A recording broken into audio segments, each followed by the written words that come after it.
My name's Alyssa Tran, and last Tuesday, I found out just how little 12 years of loyalty is worth when stacked against a line of code. I've been the fleet operations lead at Logicor Solutions since my twins were in preschool. I built that department from chaos into precision. Weather reroutes, driver crises, customer freakouts, you name it, I handled it. I missed birthdays, worked through the flu, slept in the office more times than I'll admit. And for what? At 10:03 a.m., I was called into the 6th floor conference room, the kind with fake plants and chairs that squeak when you shift your weight. Sitting across from me were Trevor Langston, our new CEO, and Mia, HR in her stiff blazer. Trevor didn't even fake small talk. Alyssa, after a thorough review, we've decided to transition your role to a more automated model using FleetBrain AI. It's projected to increase efficiency by 20% and cut operational costs significantly. He smiled like that was good news.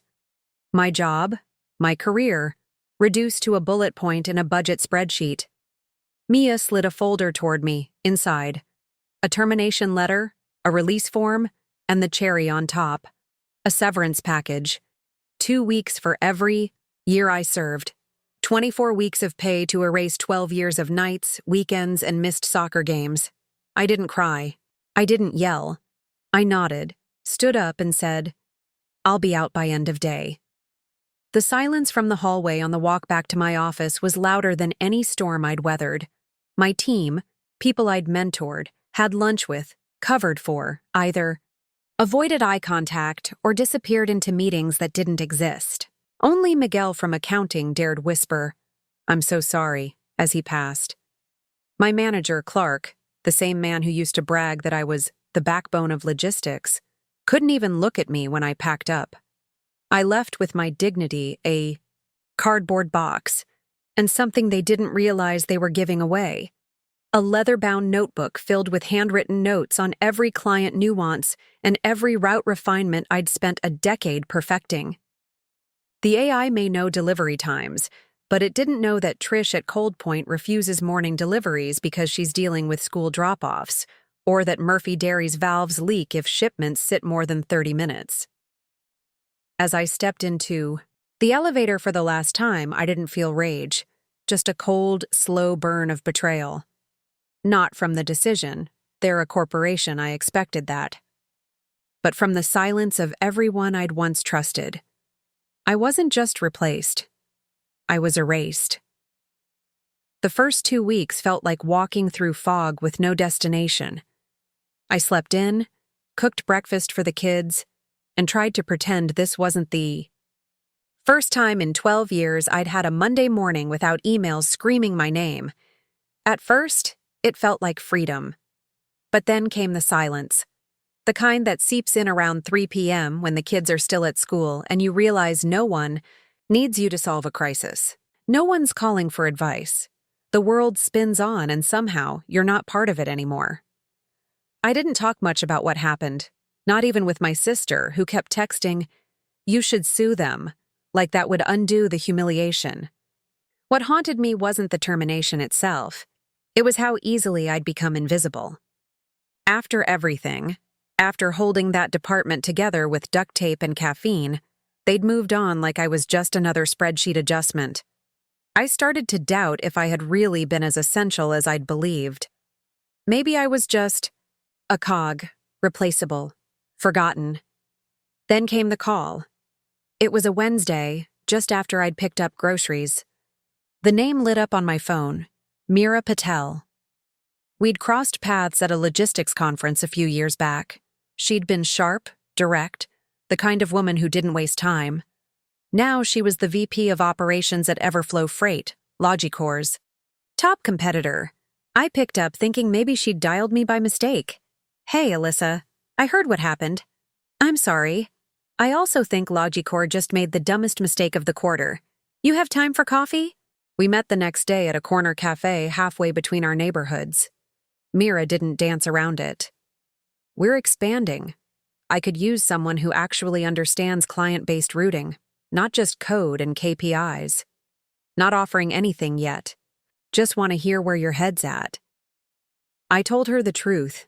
I didn't know. I wasn't sure I wanted back into the same industry that tossed me aside so quickly. But that night, after the kids were in bed, I opened the old leather notebook I'd taken from the office. Flipping through it was like unlocking a vault no one else knew existed. Murphy Dairy's Pressure Thresholds in Summer. Cold Points. Picky Dock Manager and his lunch break blackout window. A handwritten flowchart on rerouting during monsoon flooding for fresh leaf produce. I wasn't just a manager. I was the system. The living, breathing memory of how that company ran smoothly. Through 100 unpredictable storms. And suddenly, it hit me. The AI they replaced me with didn't have this. Couldn't have this. Because it wasn't just about timing or distance. It was about intuition. Reading between the lines of a trucker's voice when he says he's fine. Remembering that Trish won't accept shipments if the drivers knew because of that. One time a rookie backed into her fence. I realized that I hadn't lost my value. They had lost me. And the more I thought about it, the more I understood. The thing they thought was expendable was actually irreplaceable. I didn't need to prove that to them. I just had to remember it for myself. And maybe start proving it to someone else. 2. Weeks after that coffee with Mira, I walked into Everflow's operations hub wearing a visitor badge and carrying nothing but my notebook and a guarded sense of purpose. Officially, I was a temporary logistics consultant. Unofficially, I was rebuilding everything Logicor had forgotten in their race to automate me out of existence. I didn't mention Logicor much, didn't need to. Mira and her team weren't interested in revenge. They wanted results. And I had them. In the first week, I overhauled Everflow's perishable goods routing, tweaking it based on real-world quirks, like how Route 87 always bottlenecks near the paper mill on Thursdays, or how Henderson Market won't unload any truck not driven by someone they know by name. Those weren't things software could learn. They were earned through years of showing up, listening, remembering. But while I was pouring myself into this new system, I couldn't help but keep one eye on the past. A few quiet text messages to friends who still worked at Logicor. An email forwarded to me from a frustrated former client. Nothing sneaky, just information. And it didn't take long for the cracks to show. Cold Point's weekly delivery was late. Twice. Murphy Dairy had a spill when a truck sat too long in the sun waiting for dock clearance. Greenleaf Produce complained about fumes contaminating their organic shipments because someone let the software pick the fastest route right through a corridor of industrial parks. These weren't isolated incidents. They were patterns, symptoms of a system that ran beautifully in a lab but fell apart in the real world, where people and personalities mattered more than perfectly optimized metrics. Meanwhile, I was quietly building something stronger. We didn't market ourselves aggressively. We didn't throw shade. But word got around. One Thursday morning, I was reviewing Everflow's fleet reports when my phone lit up with a number I hadn't seen in months. It was Brian from Cold Point. "Hey, Alyssa, look, I know you're not with Logicor anymore, but is there any way you'd consider managing our account again? These new guys?" He sighed audibly. "They don't get it. I didn't make any promises. Just said I'd talk to Mira." But that call was the first of many. Over the next few weeks, I heard from a string of clients I used to handle, none of whom I'd contacted. They found me. Not because I was out there hunting down business, but because they remembered what it was like to be treated like more than a delivery window. I wasn't trying to bring Logicor down. Honestly, I didn't care what happened to them anymore. I was too busy proving that experience still mattered, that human insight couldn't be replicated by an algorithm. My revenge wasn't loud. It was structured, professional, quiet. A plan written in logistics charts and trust rebuilt one route at a time, and it was working. It was a Tuesday morning when the email from Logicor's CEO landed in my inbox. The subject line was laughably vague. Request for urgent discussion. Beneath it, a single sentence. We would appreciate the opportunity to meet and discuss a potential consulting arrangement. No apology. No acknowledgement of the way they tossed me aside like expired inventory. Just a tone that barely disguised the panic. Curiosity won out over pride, so I agreed to the meeting. Neutral ground, downtown conference suite, glass walls, and corporate pretense. I walked in wearing black slacks and calm composure, and there they were. Trevor Langston, the same CEO who'd smiled while signing my termination. Dana from legal, tapping nervously on her tablet. And, of all people, Clark, my old manager, suddenly remembering how to make eye contact. Trevor opened with fake warmth. Alyssa, thank you for coming. We've been following your recent work with Everflow, very impressive. I didn't flinch. Let's get to the point. He glanced at Dana, who pulled up a sleek presentation on a nearby screen. Charts, metrics, declining client satisfaction, increased delays, even some vague threats of litigation from customers over failed perishable deliveries. The system was failing, and they knew exactly why. We'd like to retain you as a strategic consultant, Dana said, her voice flat. 2-month contract, generous pay. In return, we'd ask that you document the routing protocols and relationship-specific logistics you developed during your tenure. She actually used air quotes when she said relationship-specific, as if what I built was just folklore. I leaned back in my chair. You want me to distill 12 years of instinct, trust, and human nuance into a cheat sheet, so your software can stop bleeding clients? Clark cleared his throat. We're not asking for anything proprietary, just what only you would know. That is proprietary, I replied. But it's also not transferable. You can't code in the reason Trish at Coldpoint refuses to work with anyone under 35. You can't program a system to notice when Murphy's tanks are vibrating wrong on arrival. Those things, they were built on years of listening, not data. Trevor tried to shift tone, bribe disguised as reason. We're willing to double the rate if that's the issue. It's not the money, I said, rising to leave. It's that you still don't get it. You didn't just fire an employee. You deleted a history you didn't understand. And now you want to buy it back. But that history lives in me, not in some update you can upload. That's when the legal card came out. Dana's tone sharpened. If you've been sharing confidential information with Everflow, that could constitute a breach of your NDA. I smiled, but it didn't reach my eyes. I haven't shared a single thing that was proprietary to Logicor. And the irony is, you're accusing me of stealing what you just admitted you can't function without. Trevor's jaw tightened. We'll be watching. I stepped toward the door, pausing just long enough to look him in the eye. Instead of watching me, maybe start watching your clients, while you still have any. Then I walked out, heels clicking like punctuation marks. I didn't raise my voice. I didn't need to.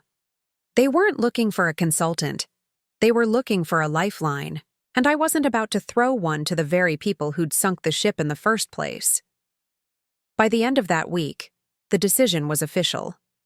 Mira slid the offer letter across the table, and with one stroke of a pen, I became the director of operations at Everflow Freight. No acting, no interim, no footnotes. Just a full seat at the table, and the freedom to build something better than what Logicor ever allowed. Not just a system, but a philosophy. I didn't waste time. My first move? Reaching out to a few old colleagues, people who, like me, had been cast aside when they no longer fit the shiny automation narrative. I wasn't just hiring resumes. I was rebuilding trust. There was Luis, who used to reroute whole regions in his head faster than software could blink, and Naomi from customer service, who knew which clients needed a status update every hour, and which ones just wanted silence and results. These were people who didn't fit on a chart, but made the machine run smoother than any AI patch ever could. Together, we designed something new. A hybrid system. Smart tech, yes, but with a human override built into every key decision point. We recoded the logistics engine with client-specific logic that couldn't be taught. We logged voice notes from drivers, stored dock manager preferences, and created a relationship layer in the database that made client care as essential as cost efficiency. Everflow's internal culture shifted fast. The floor felt alive, collaborative, noisy in a productive way. Dispatchers and drivers started sharing insights again, not just clicking through screens. Every employee knew, you're not here to follow a script, you're here to understand the story, and that story began to spread. Within 6 weeks, Cold Harvest reached out, citing frustrations with recent logistics breakdowns. We didn't hard sell, we listened. Then Blue Dairy came knocking. Their CEO, who hadn't taken a meeting with me in 2 years, told me straight up, "Whatever you're doing over there, it feels like someone's actually paying attention again." FarmSource followed, citing their produce had never arrived, fresher. One by one, clients started returning, not for lower prices but for peace of mind, for service that remembered they were human. I didn't gloat. I didn't even mention Logicor. I let the work speak for itself. By month 3, we had grown beyond projections. Mira and I stood in the new operations bay one morning, watching. The screen light up with route completions, personalized alerts, and 0 client complaints logged in the past 48 hours. She looked at me and said, "You didn't just fix a broken system, Alyssa. You made something worth belonging to." And for the first time in a long while, I believed that too. This wasn't a comeback. It was a resurrection. 6 months. That's all it took. 6 months from the day I signed my name at the bottom of the Everflow contract to the moment our market share report dropped and the numbers hit like a thunderclap. 70% of Logicor's former accounts were now ours, not borrowed, not temporarily. Reassigned. Gone. Gone in the most permanent, unapologetic way. The phone at Everflow's main desk didn't stop ringing. Clients I hadn't spoken to in years were asking to reconnect or circle back. But what they really meant was, "We want what you're building over there." Word had gotten out that we didn't just optimize freight, we treated logistics like a relationship, not a transaction. Drivers were heard, dispatchers had autonomy, and customers felt seen again. I became the quiet face of it all. I didn't ask for that role, but somehow, it found me.